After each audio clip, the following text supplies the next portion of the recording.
किताब विपरण की रीत तो सच दा मार्ग भाग पंजवां। लेखक सरदार गुरबख्श सिंह काला अफगाना। छेवें कांड दा सतवां भाग।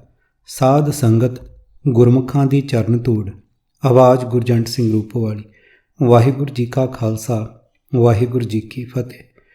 भावें चतुर बंदे इस नूं अगियानता ही कहिंदे होण, पर सतगुरां दे दर्शनां नूं आउण वाले शरधालू जिस पानी विचों पैर सुੱਚੇ करके अंदर आउंदे सन, उस जल विचों चूड़ी पीण दा रिवाज अज भी वेखिया जा सकदा है। अकाल पुरख तो विथ पैदा करी रखण वाले हौमे रोग दा इलाज करन आए सतगुरां ने अपना सिख बनाउण दी शर्त वजों चरण धोण दी गल नहीं कीती। प्रभु दे मार्ग दे पांधियां प्रति अपार श्रद्धा दा प्रगटावा अत्यंत निमरता नाल करदिआं उन्हां दे चरण धोण ਦੀ ਸੇਵਾ ਦਾ ਅਤੇ ਚਰਨ ਧੋ ਕੇ ਪੀਣ ਦਾ ਜ਼ਿਕਰ ਸਤਿਗੁਰਾਂ ਨੇ ਨਾਲ ਜ਼ਰੂਰ ਕੀਤਾ ਹੈ। ਗੁਰਮਤਿ ਦਾ ਇਹ ਪੱਖ ਸਮਝਣ ਲਈ ਆਓ ਗੁਰੂ ਸ਼ਬਦ ਵਿਚਾਰ ਨਾਲ ਜੁੜੀਏ। ਤਿਸ ਚਰਨ ਪਖਾਲੀ ਜੋ ਤੇਰੇ ਮਾਰਗ ਚਾਲੈ, ਨੈਣ ਨਿਹਾਲੀ ਤਿਸ ਪੁਰਖ ਦਇਆਲੇ। ਮਨ ਦੇਵਾ ਤਿਸ ਆਪਣੇ ਸਾਜਨ, ਜਿਨ ਗੁਰ ਮਿਲ ਸੋ ਪ੍ਰਭ ਲਾਧੇ ਜੀਓ। ਪੰਨਾ 102। अर्थ हे प्रभु, ਜਿਹੜਾ ਮਨੁੱਖ ਤੇਰੇ ਮਿਲਾਪ ਦੇ ਰਾਹ 'ਤੇ ਤੁਰਦਾ ਹੈ, ਮੈਂ ਉਸ ਦੇ ਪੈਰ ਧੋਂਦਾ ਰਹਾਂ। ਦਇਆ ਦੇ ਸੋਮੇ ਉਸ ਅਕਾਲ ਪੁਰਖ ਨੂੰ ਮੈਂ ਆਪਣੀਆਂ ਅੱਖਾਂ ਨਾਲ ਵੇਖਣਾ ਚਾਹੁੰਦਾ ਹਾਂ। ਇਸ ਵਾਸਤੇ ਮੈਂ ਆਪਣਾ ਮਨ ਉਸ ਸੱਜਣ ਦੇ ਹਵਾਲੇ ਕਰਨ ਨੂੰ ਤਿਆਰ ਹਾਂ, ਜਿਸ ਨੇ ਗੁਰੂ ਨੂੰ ਮਿਲ ਕੇ ਉਸ ਪ੍ਰਭੂ ਨੂੰ ਲੱਭ ਲਿਆ ਹੈ। ਜਿਸ ਕਿਰਪਾ ਕਰੇ ਪ੍ਰਭ ਆਪਣੀ ਤੇ ਸਤਿਗੁਰ ਕੇ ਚਰਨ ਧੋਇਆ, ਗੁਰ ਸਤਿਗੁਰ ਪਿੱਛੇ ਤਰ ਗਿਆ, ਜਿਉ ਲੋਹਾ ਕਾੜ ਸੰਗੋਇਆ। ਜਾਂ ਨਾਨਕ ਨਾਮ ਤੇ ਆਏ ਤੂੰ, ਜਪ ਹਰ ਹਰ ਨਾਮ ਸੁਖ ਹੋਇਆ। ਪੰਨਾ 309। ਅਰਥ, ਜਿਸ ਮਨੁੱਖ ਤੇ ਪ੍ਰਭੂ ਆਪਣੀ ਮਿਹਰ ਕਰੇ ਉਹ ਸਤਿਗੁਰ ਦੇ ਚਰਨ ਧੋਂਦਾ ਹੈ। ਜਿਵੇਂ ਲੋਹਾ ਲੱਕੜੀ ਦੇ ਸੰਗ ਤਰਦਾ ਹੈ, ਤਿਵੇਂ ਉਹ ਸਤਿਗੁਰ ਦੇ ਪੂਰਨਿਆਂ 'ਤੇ ਤੁਰ ਕੇ ਸੰਸਾਰ ਸਾਗਰ ਤੋਂ ਤਰ ਜਾਂਦਾ ਹੈ। ਗੁਰਦੇਵ ਜੀ ਨਾਮ ਸਿਮਰਨ ਦਾ ਉਪਦੇਸ਼ ਦਿੰਦੇ ਹੋਏ ਫਰਮਾਨ ਕਰਦੇ ਹਨ ਕਿ ਪ੍ਰਭੂ ਦਾ ਨਾਮ ਸਿਮਰਿਆਂ ਸੁੱਖ ਮਿਲਦਾ ਹੈ। ਚਰਨ ਪਖਾਰ ਕਰੂੰ ਗੁਰ ਸੇਵਾ, ਬਾਰ ਜਾਉ ਲਖ ਬਰੀਆ। ਜਿਹ ਪ੍ਰਸਾਦ ਇਹ ਭਵਜਲ ਤਰਿਆ, ਜਾਂ ਨਾਨਕ ਪ੍ਰੇ ਸੰਗ ਮਿਰਿਆ। ਪੰਨਾ 207। ਅਰਥ, ਗੁਰਦੇਵ ਜੀ ਫਰਮਾਨ ਕਰਦੇ ਹਨ ਕਿ ਮੈਂ ਗੁਰੂ ਦੇ ਚਰਨ ਧੋ ਕੇ ਗੁਰੂ ਦੀ ਸੇਵਾ ਕਰਦਾ ਹਾਂ। ਮੈਂ ਗੁਰੂ ਤੋਂ ਲੱਖਾਂ ਵਾਰੀ ਕੁਰਬਾਨ ਜਾਂਦਾ ਹਾਂ, ਕਿਉਂਕਿ ਉਸ ਗੁਰੂ ਦੀ ਕਿਰਪਾ ਨਾਲ ਹੀ ਇਸ ਸੰਸਾਰ ਸਮੁੰਦਰ ਤੋਂ ਪਾਰ ਲੰਘ ਸਕੀਦਾ ਹੈ ਤੇ ਪ੍ਰੀਤਮ ਪ੍ਰਭੂ ਦੇ ਚਰਨਾਂ ਵਿੱਚ ਜੁੜ ਸਕੀਦਾ ਹੈ। ਗੁਰ ਕੇ ਚਰਨ ਬਸੇ ਰਿੱਧ ਭੀਤਰ, ਸ਼ੁਭ ਲਖਣ ਪ੍ਰਭ ਕੀਨੇ। ਭਏ ਕਿਰਪਾਲ ਪੂਰਨ ਪਰਮੇਸ਼ਰ, ਨਾਮ ਨਿਧਾਨ ਮਨ ਚੀਨੇ। ਪੰਨਾ 618। ਅਰਥ, ਜਿਸ ਮਨੁੱਖ ਦੇ ਹਿਰਦੇ ਵਿੱਚ ਗੁਰੂ ਦੇ ਚਰਨ ਵਸ ਪਏ, ਪ੍ਰਭੂ ਨੇ ਉਸ ਦੀ ਜ਼ਿੰਦਗੀ ਵਿੱਚ ਸਫਲਤਾ ਪੈਦਾ ਕਰਨ ਵਾਲੇ ਲੱਛਣ ਪੈਦਾ ਕਰ ਦਿੱਤੇ। ਸਰਬ ਵਿਆਪਕ ਪ੍ਰਭੂ ਜੀ ਜਿਸ ਮਨੁੱਖ 'ਤੇ ਦਇਆਵਾਨ ਹੋ ਗਏ, ਉਸ ਮਨੁੱਖ ਨੇ ਪਰਮਾਤਮਾ ਦੇ ਨਾਮ ਦੇ ਖਜ਼ਾਨੇ ਆਪਣੇ ਮਨ ਵਿੱਚ ਟਿਕੇ ਹੋਏ ਪਛਾਣ ਲਏ। ਆਪਣੇ ਗੁਰੂ ਦੇ ਚਰਨ ਧੋ ਕੇ ਨਾਮ ਰਸ ਪੀਣ ਦੇ ਜ਼ਿਕਰ ਵਾਲੇ ਸ਼ਬਦ, ਗੁਰ ਕਾ ਦਰਸ਼ਨ ਦੇਖ ਦੇਖ ਜੀਵਾਂ, ਗੁਰ ਕੇ ਚਰਨ ਧੋਏ ਧੋਏ ਪੀਵਾਂ। ਗੁਰ ਕੀ ਰੇਣ ਨਿਤ ਮਜਨ ਕਰੋ, ਜਨਮ ਜਨਮ ਕੀ ਹਉਮੈ ਮਲ ਹਰੋ। ਪੰਨਾ 240। ਅਰਥ, ਜਿਉਂ-ਜਿਉਂ ਮੈਂ ਗੁਰੂ ਦੇ ਦਰਸ਼ਨ ਕਰਦਾ ਹਾਂ, ਮੈਨੂੰ ਆਤਮਿਕ ਜੀਵਨ ਮਿਲਦਾ ਹੈ। ਜਿਉਂ-ਜਿਉਂ ਮੈਂ ਗੁਰੂ ਦੇ ਚਰਨ ਧੋਂਦਾ ਹਾਂ, ਮੈਨੂੰ ਆਤਮਿਕ ਜੀਵਨ ਦੇਣ ਵਾਲਾ ਨਾਮ ਜਲ ਪੀਣ ਨੂੰ ਜਪਣ ਨੂੰ ਮਿਲਦਾ ਹੈ। ਗੁਰੂ ਦੇ ਚਰਨਾਂ ਦੀ ਧੂੜ ਮੇਰੇ ਵਾਸਤੇ ਤੀਰਥ ਦਾ ਜਲ ਹੈ। ਉਸ ਵਿੱਚ ਮੈਂ ਸਦਾ ਇਸ਼ਨਾਨ ਕਰਦਾ ਹਾਂ ਤੇ ਅਨੇਕਾਂ ਜਨਮਾਂ ਦੀ ਇਕੱਠੀ ਹੋਈ ਹਉਮੈ ਦੀ ਮੈਲ ਆਪਣੇ ਮਨ ਵਿੱਚੋਂ ਦੂਰ ਕਰਦਾ ਹਾਂ। ਚਰਨ ਸਾਧ ਕੇ ਧੋਏ ਧੋਏ ਪੀਓ, ਅਰਪ ਸਾਧ ਕੋ ਆਪਣਾ ਜੀਓ। ਸਾਧ ਕੀ ਧੂਰ ਕਰੋ ਇਸ਼ਨਾਨ, ਸਾਧ ਉੱਪਰ ਜਾਈਏ ਕੁਰਬਾਨ। ਪੰਨਾ 283। ਅਰਥ, ਗੁਰੂ ਸਾਧੂ ਦੇ ਪੈਰ ਧੋ ਧੋ ਕੇ ਨਾਮ ਜਲ ਪੀਓ। ਸਾਧ ਗੁਰੂ ਤੋਂ ਆਪਣੀ ਜਿੰਦ ਵੀ ਵਾਰ ਦਿਓ। ਗੁਰਮੁਖ ਮਨੁੱਖ ਦੇ ਪੈਰਾਂ ਦੀ ਖਾਕ ਧੂੜੀ ਵਿੱਚ ਇਸ਼ਨਾਨ ਕਰੋ। ਗੁਰਮੁਖ ਤੋਂ ਸਦਕੇ ਹੋਵੋ। ਸਿਮਰ ਸਿਮਰ ਤਾਕੋ ਹੋਂ ਜੀਵਾਂ, ਚਰਨ ਕਮਲ ਤੇਰੇ ਧੋਏ ਧੋਏ ਪੀਵਾਂ। ਪੰਨਾ 740। ਅਰਥ, ਪ੍ਰਭੂ ਦੇ ਨਾਮ ਨੂੰ ਸਦਾ ਸਿਮਰ ਕੇ ਮੈਂ ਆਤਮਿਕ ਜੀਵਨ ਪ੍ਰਾਪਤ ਕਰਦਾ ਹਾਂ। हे ਪ੍ਰਭੂ, ਮੈਂ ਤੇਰੇ ਸੋਹਣੇ ਚਰਨ ਧੋ ਧੋ ਕੇ ਨਿੱਤ ਪੀਂਦਾ ਹਾਂ। ਪ੍ਰਭੂ ਦੇ ਚਰਨ ਧੋ ਕੇ ਪੀਣ ਤੋਂ ਭਾਵ ਹਉਮੈ ਤਿਆਗ ਕੇ ਨਿਮਰਤਾ ਨਾਲ ਪ੍ਰਭੂ ਦੇ ਨਾਮ ਦਾ ਸਿਮਰਨ। ਸਿਮਰ ਸਿਮਰ ਸਿਮਰ ਨਾਮ ਜੀਵਾਂ, ਤਨ ਮਨ ਹੋਏ ਨਿਹਾਲਾ। ਚਰਨ ਕਮਲ ਤੇਰੇ ਧੋਏ ਧੋਏ ਪੀਵਾਂ, ਮੇਰੇ ਸਤਿਗੁਰ ਦੀਨ ਦਇਆਲਾ। ਪੰਨਾ 749। ਅਰਥ, ਇਹ ਦੀਨਾਂ ਉੱਤੇ ਦਇਆ ਕਰਨ ਵਾਲੇ ਮੇਰੇ ਸਤਿਗੁਰ ਮਿਹਰ ਕਰ। ਮੈਂ ਤੇਰਾ ਨਾਮ ਜਪ ਜਪ ਕੇ ਆਤਮਿਕ ਜੀਵਨ ਪ੍ਰਾਪਤ ਕਰਦਾ ਰਹਾਂ। ਮੇਰਾ ਮਨ ਮੇਰਾ ਤਨ ਤੇਰੇ ਨਾਮ ਦੀ ਬਰਕਤ ਨਾਲ ਖਿੜਿਆ ਰਹੇ। ਮਿਹਰ ਕਰ, ਮੈਂ ਸਦਾ ਤੇਰੇ ਸੋਹਣੇ ਚਰਨ ਧੋ ਧੋ ਕੇ ਪੀਂਦਾ ਰਹਾਂ। ਮੱਤੜੀ ਕਾਂਡਕ ਆਹ ਪਾਪ ਧੁੰਦਾ ਪੀਵ ਸਾਂ, ਮੂੰਹ ਤਨ ਪ੍ਰੇਮ ਅਥਾ ਪਸਣ ਕੂ ਸੱਚਾ ਧਣੀ। ਪੰਨਾ 1099।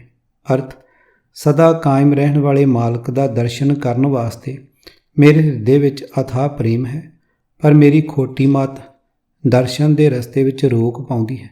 ਜਿਹੜਾ ਮਨੁੱਖ ਮੇਰੀ ਇਸ ਖੋਟੀ ਮੱਤ ਨੂੰ ਮੇਰੇ ਅੰਦਰੋਂ ਕੱਢ ਦੇਵੇ, ਮੈਂ ਉਸ ਦੇ ਪੈਰ ਧੋ ਧੋ ਕੇ ਪੀਵਾਂਗਾ। ਮਨੁੱਖ ਨੂੰ ਨਿਮਰਤਾ ਭਾਵਨਾ ਦੀ ਸਿਖਰ ਤੱਕ ਪੁੱਜਾ ਵੇਖਣ ਦੀ ਸੱਧਰ ਵਾਲੇ ਗੁਰਦੇਵ ਜੀ ਨੇ ਚਰਨ ਪਰਸਦਾ ਹਾਂ ਕਹਿਣ ਦੇ ਥਾਂ ਪੈਰ ਚੱਟਣਾ ਵੀ ਫਰਮਾਨ ਕੀਤਾ ਹੈ। ਸੇਵਾ ਪੂਜ ਕਰੋ ਤੇ ਸਮੂਰਤ ਕੀ, ਨਾਨਕ ਤੇ ਸਪੱਗ ਝਾਟੈ। ਪੰਨਾ 208। ਹਉਮੈ ਮਮਤਾ ਦੁਰਮਤ ਦੁਖ ਨਾਸ, ਜਬ ਹਿਰਦੇ ਰਾਮ ਨਾਮ ਗੁਣ ਤਾਸ। ਗੁਰਮੁਖ ਬੁੱਧ ਪ੍ਰਗਟੀ ਪ੍ਰਭ ਜਾਸ, ਜਬ ਹਿਰਦੇ ਰਵਿਆ ਚਰਨ ਨਿਵਾਸ। ਪੰਨਾ 232। ਅਰਥ, ਜਦੋਂ ਹਿਰਦੇ ਵਿੱਚ ਪਰਮਾਤਮਾ ਦਾ ਨਾਮ ਅਥਵਾ ਗੁਣਾਂ ਦਾ ਖਜ਼ਾਨਾ ਪ੍ਰਭੂ ਆ ਵਸਦਾ ਹੈ, ਤਦੋਂ ਅੰਦਰੋਂ ਹਉਮੈ ਆਪਣਾ ਖੋਟੀ ਬੁੱਧੀ ਅਤੇ ਦੁੱਖਾਂ ਦਾ ਨਾਸ ਹੋ ਜਾਂਦਾ ਹੈ। ਜਦੋਂ ਮਨੁੱਖ ਗੁਰੂ ਦੀ ਸ਼ਰਣੀ ਪੈ ਕੇ ਆਪਣੇ ਹਿਰਦੇ ਵਿੱਚ ਪਰਮਾਤਮਾ ਦਾ ਨਾਮ ਸਿਮਰਦਾ ਹੈ, ਜਦੋਂ ਪ੍ਰਭੂ ਚਰਨਾਂ ਵਿੱਚ ਟਿਕਦਾ ਹੈ, ਪ੍ਰਭੂ ਦੀ ਸਿਫਤ ਸਲਾਹ ਸੁਣਦਾ ਹੈ, ਤਾਂ ਇਸ ਦੀ ਬੁੱਧੀ ਉਜਲ ਹੋ ਜਾਂਦੀ ਹੈ। ਪ੍ਰਭੂ ਦੇ ਚਰਨਾਂ ਵਿੱਚ ਹਿਰਦਾ ਟਿਕਾਉਣ ਤੋਂ ਭਾਵ ਹੈ ਆਪਣਾ ਆਪਾ ਭਾਵ ਮਿਟਾ ਕੇ ਨਿਮਰਤਾ ਨਾਲ ਪ੍ਰਭੂ ਦੀ ਯਾਦ ਵਿੱਚ ਜੁੜਨਾ। ਚਰਨ ਸਦਾ ਹੀ ਨਿਮਰਤਾ ਦੇ ਪ੍ਰਤੀਕ ਹਨ।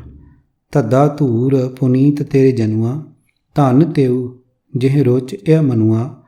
ਧਨ ਨਹੀਂ ਬਾਛੈ ਸੁਰਗ ਨਾ ਆਛੈ, ਆਤ ਪ੍ਰੇ ਪ੍ਰੀਤ ਸਾਧ ਰਜ ਰਾਚੈ। ਪੰਨਾ 251। ਅਰਥ, ਹੇ ਪ੍ਰਭੂ, ਤੇਰੇ ਸੇਵਕਾਂ ਦੀ ਚਰਨ ਧੂੜ ਪਵਿੱਤਰ ਕਰਨ ਵਾਲੀ ਹੁੰਦੀ ਹੈ। ਉਹ ਬੰਦੇ ਭਾਗਾਂ ਵਾਲੇ ਹਨ ਜਿਨ੍ਹਾਂ ਦੇ ਮਨ ਵਿੱਚ ਇਸ ਧੂੜ ਦੀ ਤਾਂਘ ਹੈ।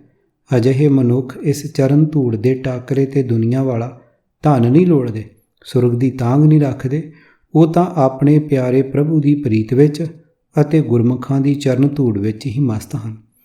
ਚਰਨ ਧੋ ਕੇ ਪੀਣ ਦੇ ਉਪਦੇਸ਼ ਵਾਲੇ ਪਾਵਨ ਸ਼ਬਦਾਂ ਦੀ ਵਿਚਾਰ ਤੋਂ ਕਿਸੇ ਇੱਕ ਥਾਂ ਵੀ ਇਹ ਸੰਕੇਤ ਨਹੀਂ ਮਿਲਦਾ ਕਿ ਕਿਸੇ ਮਨੁੱਖ ਨੇ ਸਿੱਖ ਬਣਨ ਤੋਂ ਪਹਿਲਾਂ ਅਥਵਾ ਗੁਰੂ ਧਾਰਨ ਤੋਂ ਪਹਿਲਾਂ ਗੁਰੂ ਦੇ ਚਰਨ ਧੋਤੇ ਹੋਣ ਜਾਂ ਚਰਨ ਧੋ ਕੇ ਪੀਤੇ ਹੋਣ।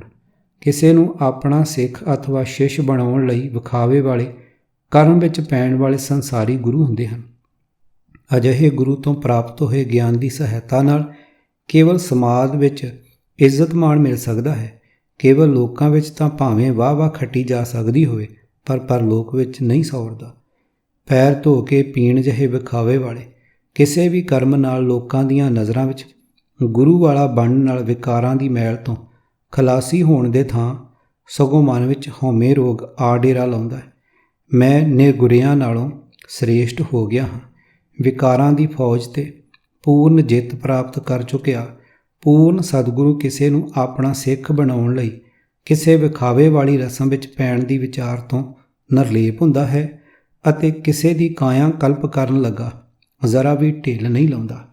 ਕਬੀਰ, ਗੂੰਗਾ ਹੁਆ ਬਾਵਰਾ, ਬਹਰਾ ਹੁਆ ਕਾਨ, ਪਾਮੂ ਤੇ ਪਿੰਗਲ ਭਇਆ, ਮਾਰਿਆ ਸਤਿਗੁਰ ਬਾਣ।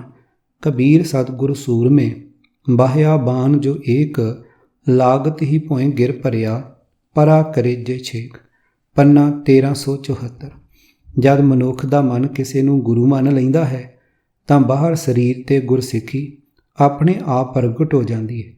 ਜਦ ਮਨ ਸਿੱਖ ਬਣ ਗਿਆ ਤਾਂ ਫਿਰ ਜਿਉਂ-ਜਿਉਂ ਗੁਰੂ ਦੀਆਂ ਨਿਆਰੀਆਂ ਵਡਿਆਈਆਂ ਦੀ ਕਦਰ ਹਿਰਦੇ ਵਿੱਚ ਵੱਧਦੀ ਗਈ, ਜਿਉਂ-ਜਿਉਂ ਸਤਿਗੁਰ ਤੋਂ ਮਿਲਦੇ ਗਿਆਨ ਨਾਲ ਭਰਮ ਭਟਕਣਾ ਮੁੱਕਦੀ ਗਈ, ਜਿਉਂ-ਜਿਉਂ ਤ੍ਰਿਸ਼ਨਾ ਅਗਨੀ ਦਾ ਸਾੜ ਹਟਦਾ ਗਿਆ ਅਤੇ ਮਨ ਵਿੱਚ ਠੰਡ ਵਰਤਦੀ ਗਈ, ਤਿਉਂ-ਤਿਉਂ ਸਤਿਗੁਰਾਂ ਨਾਲ ਦਿਲੀ ਪਿਆਰ ਵੱਧਦਾ ਗਿਆ। ਅਵਸਥਾ ਇਹ ਬਣ ਗਈ ਕਿ ਸਤਿਗੁਰਾਂ ਦੇ ਦਰਬਾਰ ਵਿੱਚ ਆਉਣ ਵਾਲਿਆਂ ਦੀ ਚਰਨ ਧੂੜੀ ਨਾਲ ਇਸ਼ਨਾਨ ਕਰਨ ਵਿੱਚ, ਭਾਵ ਗੁਰਦੇਵ ਜੀ ਦੀ ਸੰਗਤ ਵਿੱਚ ਟਿਕੇ ਰਹਿਣ ਵਿੱਚ ਅਲੌਕਿਕ ਆਨੰਦ ਆਉਣ ਲੱਗ ਪਿਆ।